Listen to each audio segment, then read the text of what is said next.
Can you hear me? I am here today because I cannot be there with you today. But thank you for coming.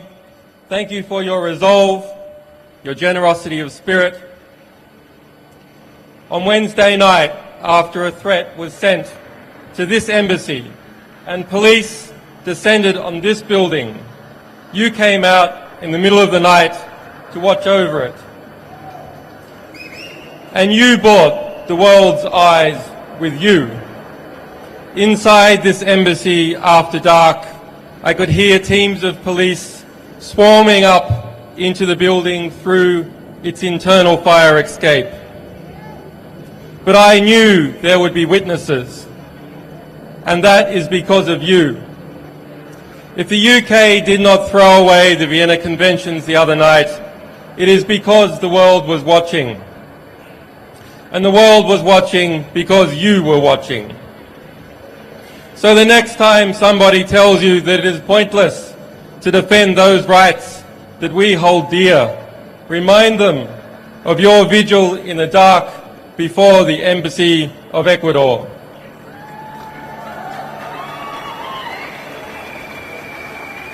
Remind them how, in the morning, the sun came up on a different world and a courageous Latin American nation took a stand for justice.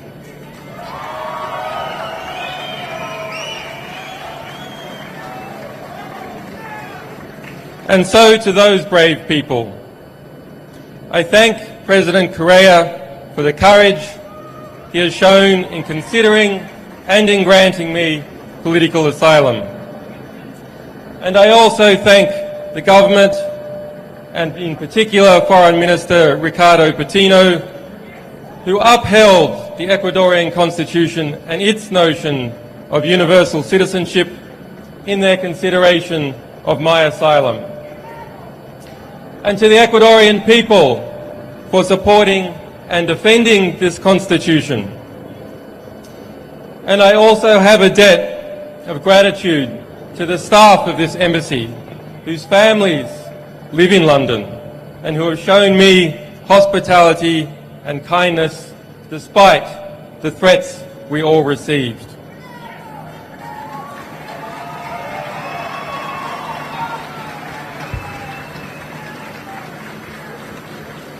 This Friday, there will be an emergency meeting of the foreign ministers of Latin America in Washington, D.C. to address this very situation. And so I am grateful to those people and governments of Argentina, Bolivia, Brazil, Chile, Colombia, El Salvador, Honduras, Mexico, Nicaragua, Argentina, Peru, Venezuela, and to all other Latin American countries who have come out to defend the right to asylum.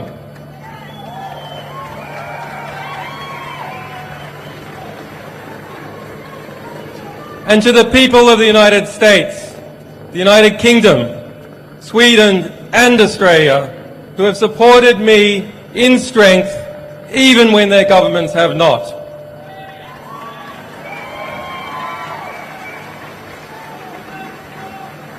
And to those wiser heads in government who are still fighting for justice, your day will come. To the staff, supporters, and sources of WikiLeaks, whose courage and commitment and loyalty has seen no equal.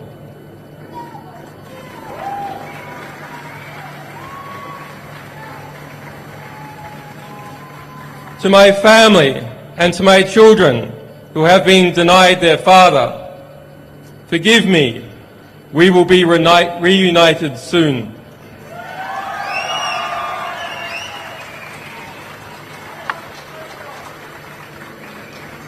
As WikiLeaks stands under threat, so does the freedom of expression and the health of all our societies. We must use this moment to articulate the choice that is before the government of the United States of America. Will it return to and reaffirm the values, the revolutionary values it was founded on? Or will it lurch off the precipice, dragging us all into a dangerous and oppressive world in which journalists fall silent under the fear of prosecution and citizens must whisper in the dark? I say it must turn back. I ask President Obama to do the right thing. The United States must renounce its witch hunt against WikiLeaks. The United States must dissolve its FBI investigation. The United States must vow that it will not seek to prosecute our staff or our supporters. The United States must pledge before the world that it will not pursue journalists for shining a light on the secret crimes of the powerful.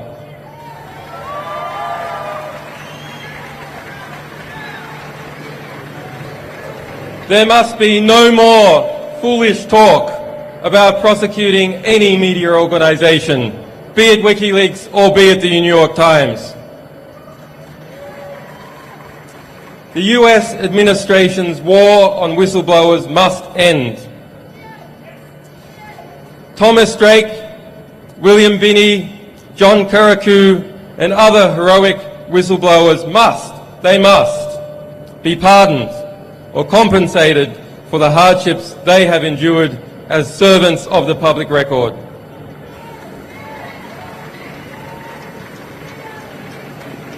And to the Army private who remains in a military prison in Fort Leavenworth, Kansas, who was found by the United Nations to have endured months of torturous detention in Quantico, Virginia, and who has yet, after 2 years in prison, to see a trial, he must be released.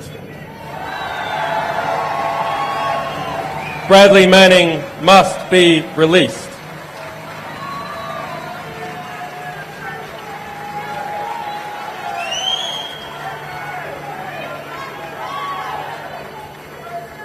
If Bradley Manning did as he is accused, he is a hero and an example to all of us, and one of the world's foremost political prisoners. Bradley Manning must be released. On Wednesday, Bradley Manning spent his 815th day of detention without trial. The legal maximum is 120 days. On Thursday, my friend Nabil Rajab, president of the Bahrain Human Rights Center, was sentenced to 3 years in prison for a tweet. On Friday, a Russian band was sentenced to 2 years in jail for a political performance. There is unity in the oppression. There must be absolute unity and determination in the response. Thank you.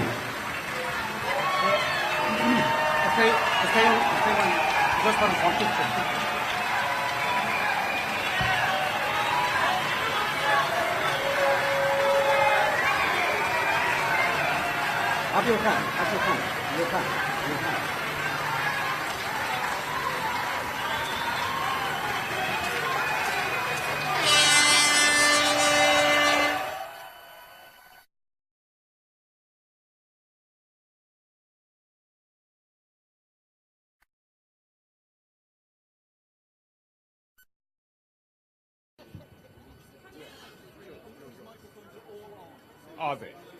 Okay. Hello, can you hear me?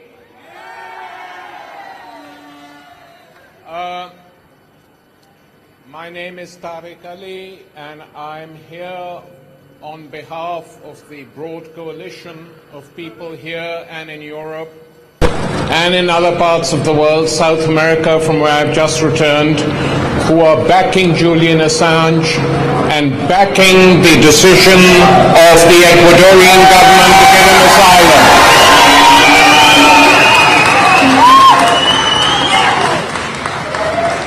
I think the situation will be clarified over the next few days. Tomorrow in Washington, D.C., an emergency conference of the Organization of American States has been called, with only 5 members voting against, including the United States and Canada. But the meeting will take place, and there is only one item on the agenda of this meeting, which is the threats made to the Ecuadorian embassy by the British Foreign Secretary. Subsequently, in South America, there will be a meeting of the Bolivarian republics, and we hope Argentina and Brazil, to make it very clear that Ecuador, while it has acted alone, has the support of a huge majority of the South American continent.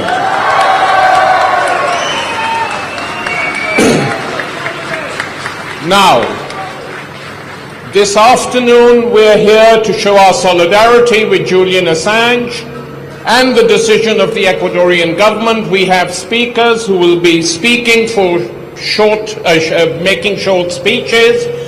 Then we will be open to answer questions from the press, and after that Julian Assange will speak. By that time I hope the sky will be totally blue, but we shall wait. So the situation we confront today now is a stalemate. There is a confrontation which is not of our choosing, because the right to claim asylum is the right of any citizen anywhere in the world. And we have to be very clear. It doesn't happen often in the Western world, because it is assumed that civil liberties are safe. But habeas corpus has been suspended in this country. There have been renditions. Citizens, non-citizens have been picked off the streets and sent to torture camps, either at Guantanamo or in various Arab countries which specialized in this. And so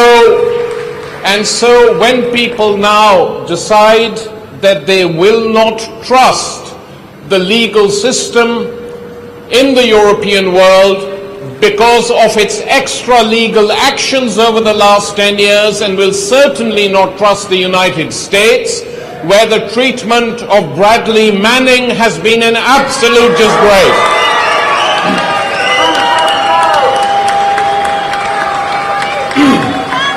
So there is a reason for seeking asylum now. I hope that there are not too many episodes like this, that civil liberties as we once knew them are restored, because it puts a tremendous burden on everyone in this country and elsewhere, and on people who are forced to do this. So the position is very clear. The central issue, as has been made obvious, is the fear of Julian Assange, and it's a totally understandable fear that he could be deported to a third country, that this is not a footling little investigation, not even proven, mounted by Swedish prosecutors, and its acceptance shamefully by the Supreme Court in this country, with judges dissenting, giving dissenting opinions on this within Britain itself, that it is not simply a question of that. That on its own is not the major issue. The major issue is the fear of extradition to the United States, and there is a very simple solution. If, as many newspapers and many government supporters are alleging, this is paranoia, the simplest way, if indeed it is paranoia, is for the United States Justice Department and State Department give a very clear statement saying that the United States has no desire, no intention to demand the extradition of Julian Assange. That is all we are asking for. Let them do it, and there could be a compromise solution very, very rapidly between the Ecuadorian government and the British Foreign Office. The Ecuadorians, I was in Ecuador 2 weeks ago, met the president. They have absolutely no desire to get entangled in a huge row with Britain. It's not their way, it's not their intention.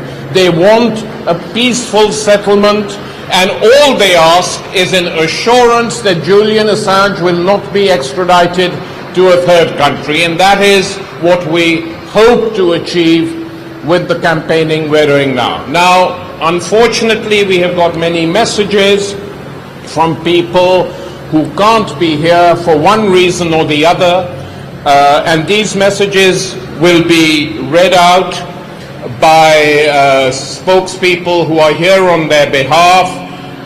After that, these messages are over, you can meet all the people here, and after that is over, we will go and, or we will stay and listen to Julian. Now, the first message is from Vivienne Westwood, not normally known as a paranoid personality, and the message will be read by Cynthia King. Thank you. Thank you very much. Vivian really regrets not being here today. She wants to underline her unequivocal support for Julian, and she's asked me to read out this message, which I received from her this morning. Through WikiLeaks, Julian Assange continues to expose... Sorry? Thank you. Through WikiLeaks, Julian Assange continues to expose the lies and distortions of the authorities.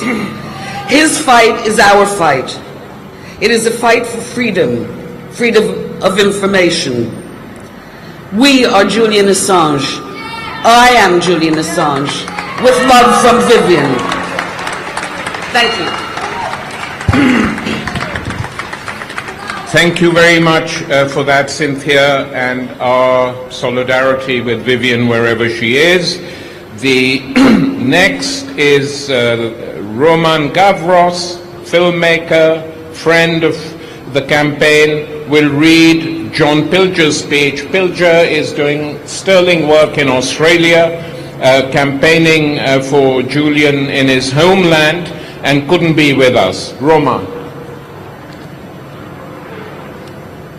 Hello. Sorry, I'm French, so sorry for my clumsiness. I'll try to read the best I can. I have known, so it's from John Pilger. I have known Julian since he came to London and gave the world vital information about Afghanistan, Iraq, which government had suppressed and denied. What is always left out of the public portrayal of Julian is the moral dimension of WikiLeaks. The very notion of morality, of principle, embarrasses those who consort with great power, but ordinary people recognize it straight away and are not embarrassed. They're inspired. WikiLeaks is about the public's right to know and the right to practice the kind of real journalism that made Julian powerful enemies. Enemies he should wear as a badge of courage. Indeed, the whole point about Julian is courage. This is why this is a day of triumph. Triumph for human courage, for principle, for truth. Julian has not broke free, not yet.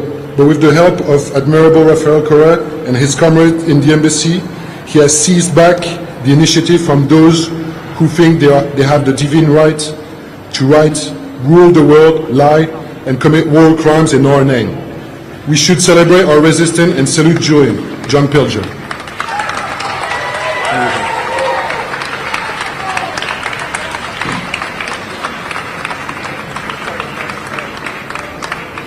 The third absentee friend, because he's not well, is Ken Loach, the film director,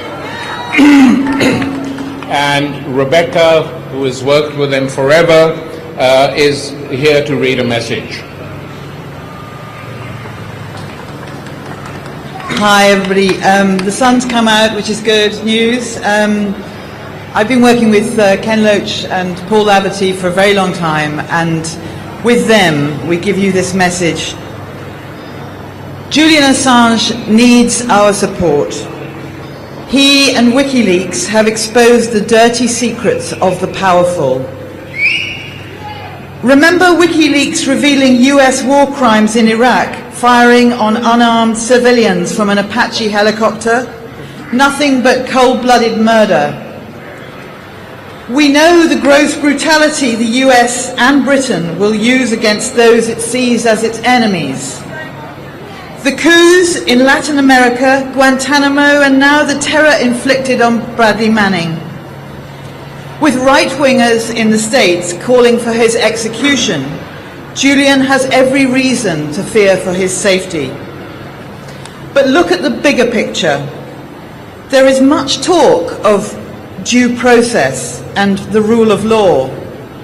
What hypocrisy! Tell that to those left in the shattered ruins of Iraq. More than 1 million dead in a war that was plainly illegal. The US has no regard for due process or international law.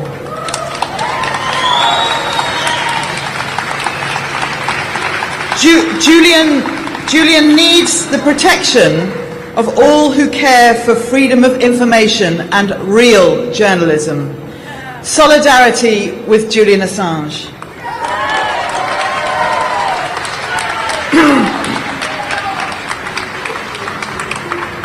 Thanks very much, Rebecca. We hope Ken gets well soon. He is someone also with whom we express our solidarity because he knows what it's like to receive a bad press and many other things. The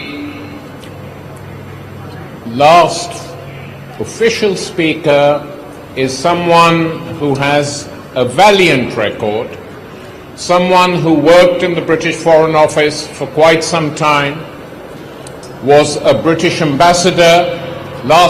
His last posting was to Uzbekistan, where asylum was considered, where refugees were sometimes led into the British embassy in that country. And Craig Murray has now, even though he's not that old, has become a veteran fighter for civil rights, for civil liberties all over the world. And it's with very great pleasure that I now call on Craig Murray.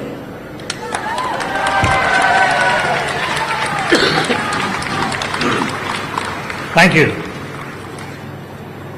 We should not forget what this is about.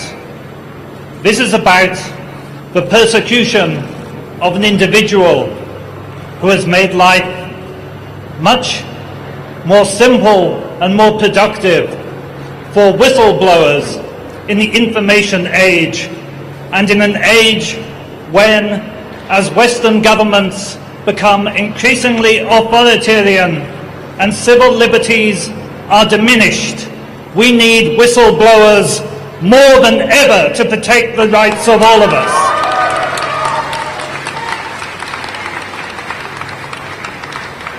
We have heard of the areas where WikiLeaks have been active, not only the prosecution of illegal war in Iraq, but the revealing of individual war crimes carried out within that war.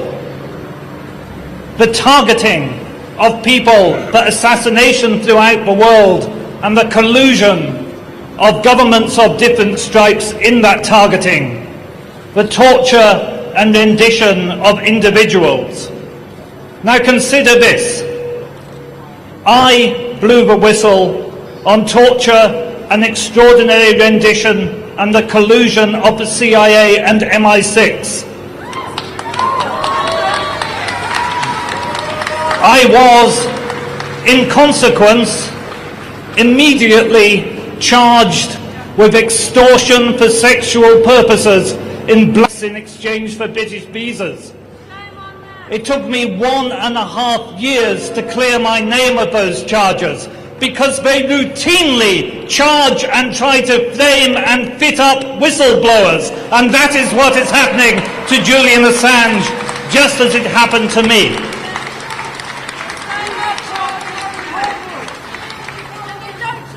I shared a platform across the United States with a very brave lady, Brigadier Janice Karpinski, who was the senior woman in the United States Army. She blew the whistle on the fact that she had seen documents signed personally by Donald Rumsfeld authorizing the torture at Abu Ghraib. The very next day, she was charged with shoplifting. I could name 5 or 6 examples straight away of individual whistleblowers who are always immediately charged with offences which don't relate to whistleblowing at all, because in the United States and the United Kingdom, and apparently Sweden today, just as it used to always happen in authoritarian and totalitarian countries, dissidents are not charged with political offences, they are fitted up with criminal offences. That is the state our society has come to. How likely is it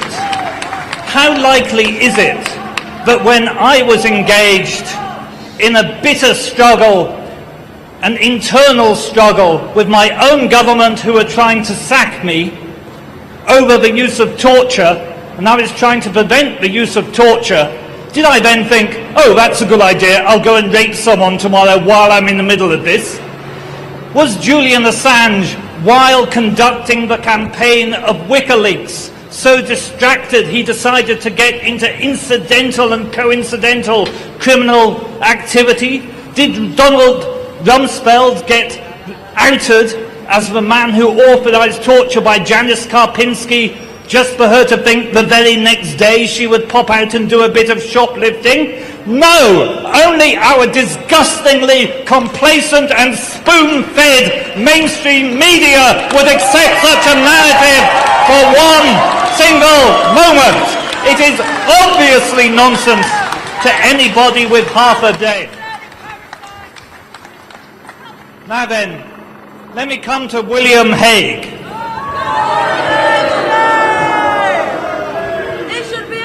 William Hague told us that when he was a student, he used to drink 14 pints of beer a day.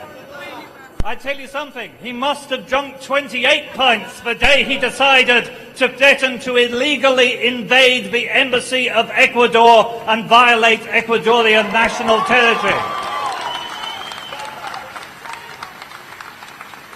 The Vienna Convention is absolutely plain. The Vienna Convention of 1961 is the single most subscribed international treaty in existence.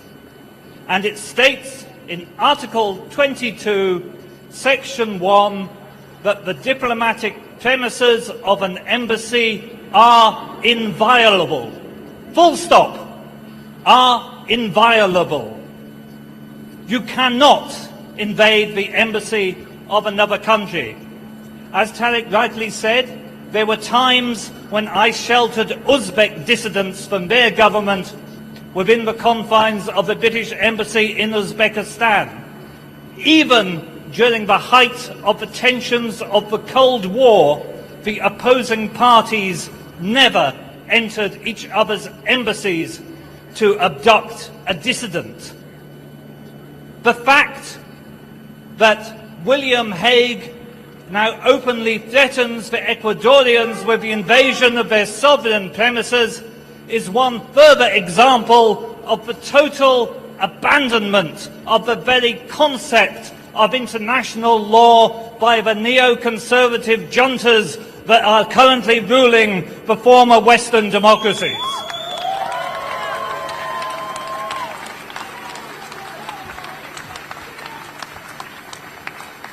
I quoted the Vienna Convention to you. The law that applies within the Embassy of Ecuador is the law of Ecuador. when I served for over 20 years as a British diplomat, if I'd ever murdered my ambassador in the embassy, and there were times I was tempted,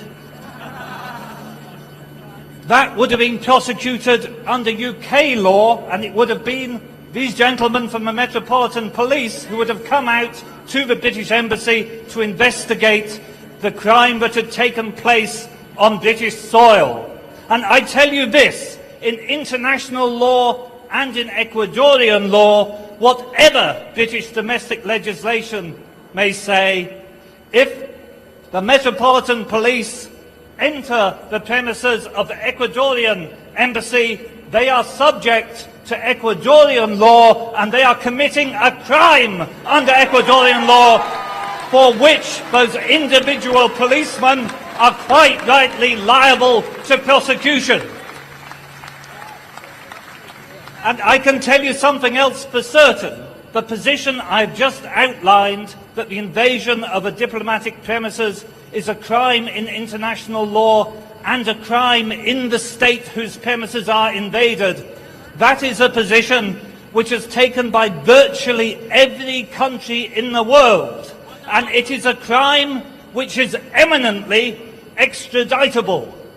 So any policeman who forcibly enters the premises of the Embassy of Ecuador will find himself liable for extradition to Ecuador as soon as he leaves the United Kingdom.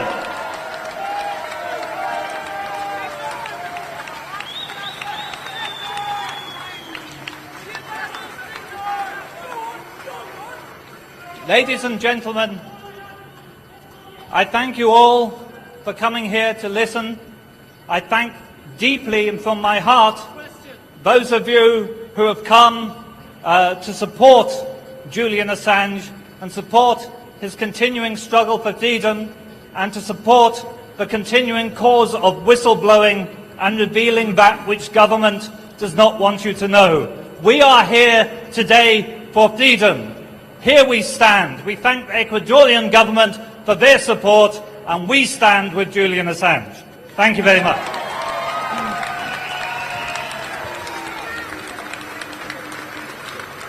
Friends, we are almost ended this first part of this afternoon's events, but before we open it to questions from the press and before Julian speaks, I think one aspect of all this has not yet been dealt with, and it needs to be understood, especially in the Western world. Why is it that an Australian citizen facing prosecution by a European country decides to appeal for asylum to a South American republic? And the reason for that is that for the last 10 to 15 years now, huge changes have been taking place in South America. And these changes are very interesting.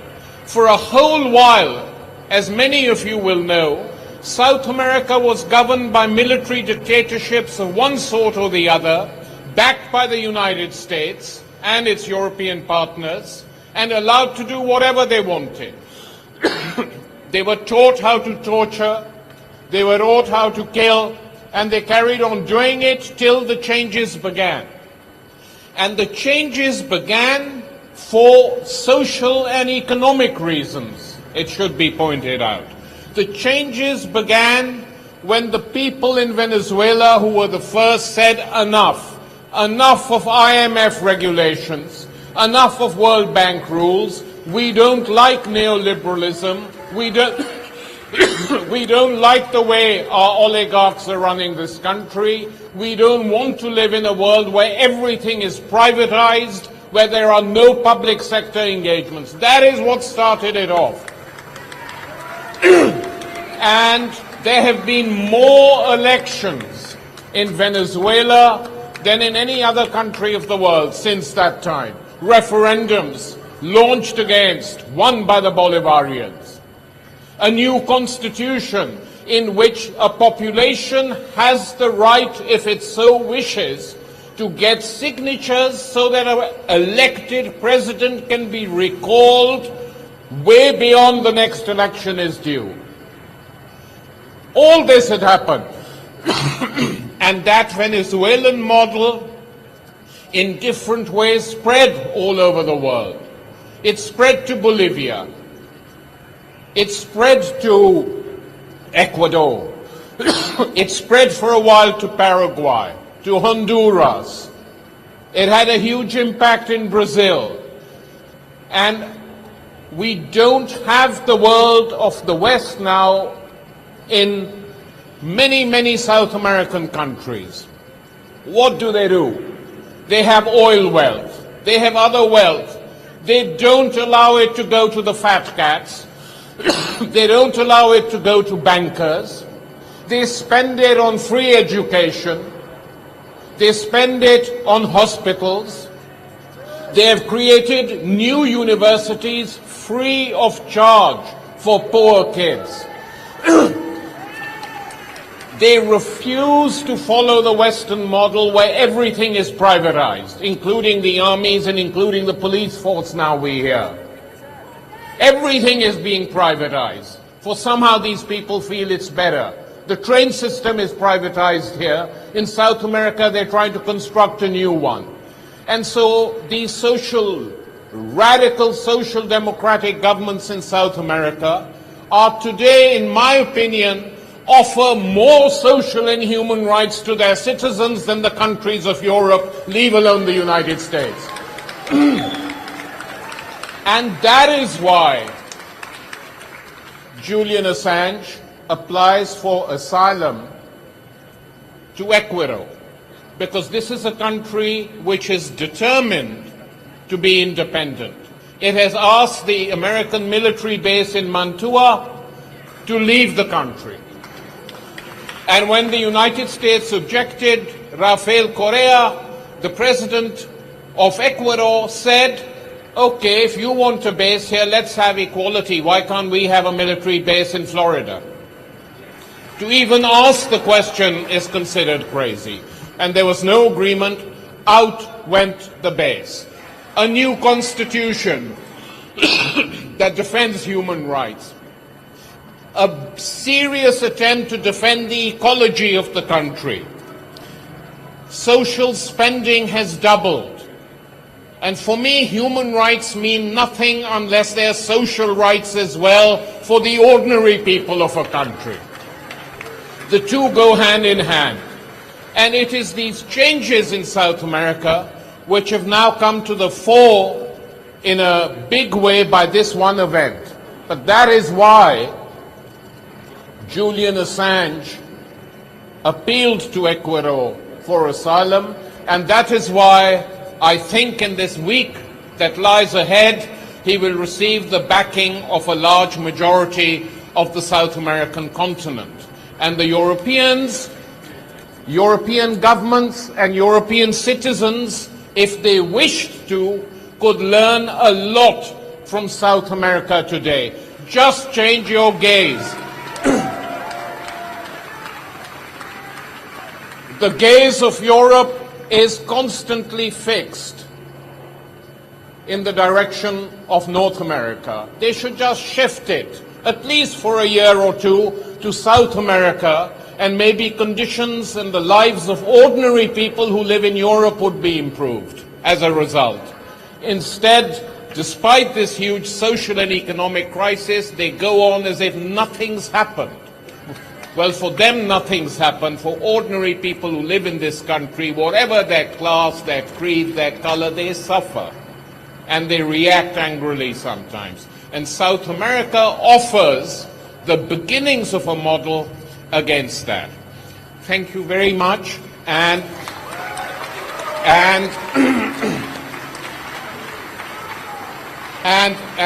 now we are happy to answer questions from the media, if they want. No one here from... Yeah.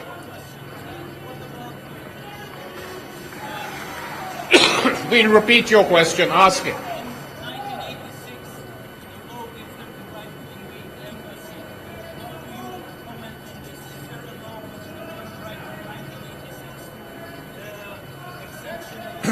The question is, there was a law in 1986, I'm repeating the questioner, which gave the British government permission to invade an embassy. Domestic law cannot simply override international law. The Chinese government could pass a law saying they had the right to invade the British embassy, but that would be in conflict with the Vienna Convention, to which China is a party. Domestic law must conform with international law to which the state is a party. When I said that any policeman who entered the Ecuadorian embassy would be subject to the law of Ecuador on diplomatic premises, that undoubtedly is the position within international law, whatever British domestic legislation may say. You cannot simply legislate domestically and opt out of international law unless Britain could do that if it withdrew from the Vienna Convention, which would then mean that no British embassy and no British diplomat would have any protection anywhere worldwide. And one thing I can tell you for certain is that the British diplomatic service is extremely unhappy at this threat by William Hague. I've spoken personally to British ambassadors who are very, very unhappy, because not only does it make every British embassy around the world liable to invasion, it also makes us look very, very stupid, because no country, not one country, has come out in support of William Hague's interpretation of international law. A lot of South American countries have already come out condemning it, and tomorrow they will do so as a body. Russia has come out condemning it. Britain has not even been able to find a single EU or NATO country to come out in support of its right to invade the Ecuadorian embassy, because that right is not accepted by any country in the world. Thanks. Yeah, any other questions? No? Yeah. Is there a way that the British government can revoke Ecuador's diplomatic status so that it can stop it being Well, the question is there any way in which the British government could revoke Ecuador's diplomatic status? Yes, governments can do that by declaring, they don't have to give a reason, though they usually do. Not just the British government, any government can do that by declaring particular diplomats or entire diplomatic mission persona non gratis, which means all the diplomats would have to leave the country and relations with that country would be broken off. But I don't think anyone is suggesting that that is what is going to happen, because it would be a huge escalation. And as I pointed out, they might then have to break off diplomatic relations, not just with Ecuador, but with several other South American countries, which not even the craziest person in the British Foreign Office is going to recommend.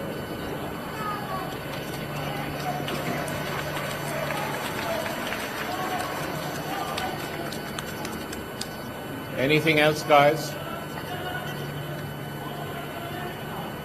Yeah, okay. Well, thanks very much. We will now remove ourselves and wait for Julian, who will be speaking in about 10 to 15 minutes. Thanks. Mexico, Nicaragua, Argentina, Peru, Venezuela, and to all other Latin American countries who have come out to defend the right to asylum.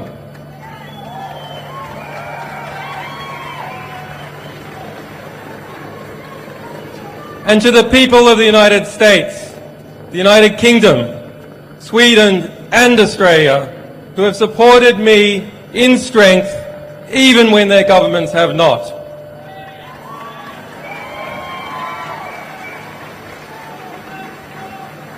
And to those wiser heads in government who are still fighting for justice, your day will come. To the staff, supporters and sources of WikiLeaks, whose courage and commitment and loyalty has seen no equal. And the world was watching because you were watching. So the next time somebody tells you that it is pointless to defend those rights that we hold dear, remind them of your vigil in the dark before the Embassy of Ecuador.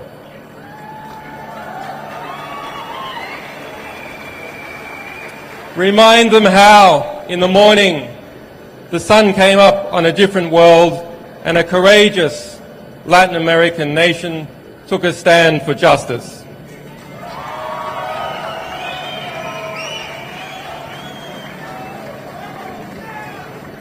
And so to those brave people, I thank President Correa for the courage he has shown in considering and in granting me political asylum. And I also thank the government, and in particular Foreign Minister Ricardo Patino, who upheld the Ecuadorian Constitution and its notion. Can you hear me? I am here today because I cannot be there with you today. But thank you for coming. Thank you for your resolve, your generosity of spirit.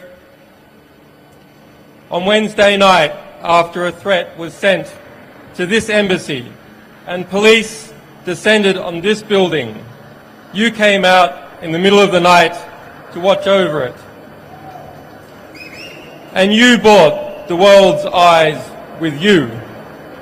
Inside this embassy after dark, I could hear teams of police swarming up into the building through its internal fire escape. But I knew there would be witnesses, and that is because of you. If the UK did not throw away the Vienna Conventions the other night, it is because the world was watching.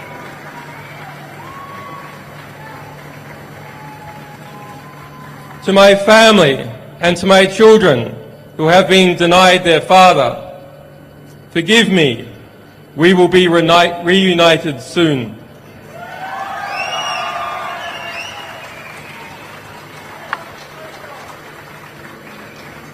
As WikiLeaks stands under threat, so does the freedom of expression and the health of all our societies. We must use this moment to articulate the choice that is before the government of the United States of America. Will it return to and reaffirm the values, the revolutionary values it was founded on? Or will it lurch off the precipice, dragging us all into a dangerous and oppressive world in which journalists fall silent under the fear of prosecution, and citizens must whisper in the dark of universal citizenship in their consideration of my asylum. And to the Ecuadorian people for supporting and defending this Constitution. And I also have a debt of gratitude to the staff of this embassy, whose families live in London, and who have shown me hospitality and kindness despite the threats we all received.